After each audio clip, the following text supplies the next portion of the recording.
Hello fellow aviators, welcome back to Aliong'o Aerosphere and let's talk aviation.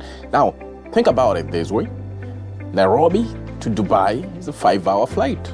Nairobi to Lagos is also a 5-hour flight. How much are you going to pay on a Kenya Airways? When you're heading to Dubai, you'll pay around 700 USD today in May of 2026. Now, how much are you going to pay to go from Nairobi to Lagos?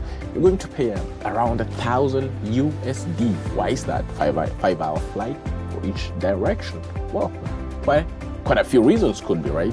But today we'll be working on this, that it's at times easier to fly from Africa to Europe or to Asia or Middle East in that case than between two African countries, and in most cases, cheaper. Now, the answer often comes down to something called Bilateral Air Service Agreements, or BASAs. And today, that's exactly what we're talking about.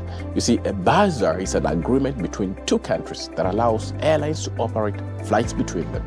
It's basically answering which airlines can fly, how many flights are allowed, and what are the conditions.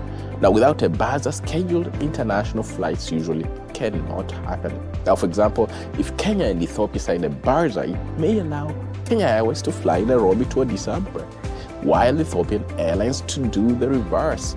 But the agreement may also restrict how frequent do you fly, which aircraft type, how many airlines can operate. Now, BASAs were created basically to protect national interests and their various airlines. Now, governments wanted control over market access, competition, and aviation safety. Now, the advantage of BASAs is that smaller countries can protect young airlines from strong foreign competitors. Now, but there's always a downside, right? Now, when you look at Africa today in 2026, we have over 1,500 or more BASAs. Many of them are restrictive and outdated. And of course, this creates limited connectivity, expensive airfares, just as we saw, Nairobi, Lagos, and inefficient routing.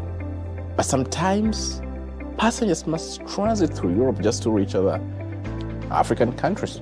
Maybe because it's going to be cheaper, right?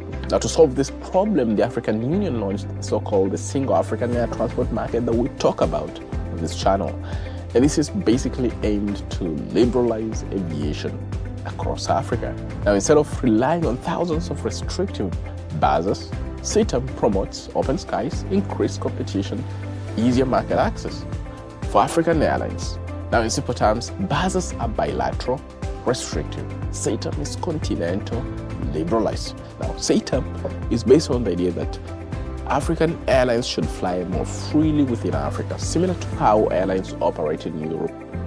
Or let's think of the US as well. Now, implementation of SAATM has been slow, honestly, right? And some countries still worry that stronger airlines could dominate smaller national carriers. Now, infrastructure and regulatory differences still remain a challenge. So for now, we'll say Africa is still based on BASAs or the bilateral agreements. And these were and have been the foundation of international aviation in Africa. But look at the other side. SAATM represents a new vision, an integrated African aviation market with fewer restrictions and greater connectivity. Now, the future of African aviation may depend on how quickly the continent moves from bilateral control to continental cooperation. Let's know what you think down below in the comment section. Should African skies become fully open? Thanks for stopping by. So it was a pleasure. Kwaheri kwa leo. Bye. We'll see you in the next one.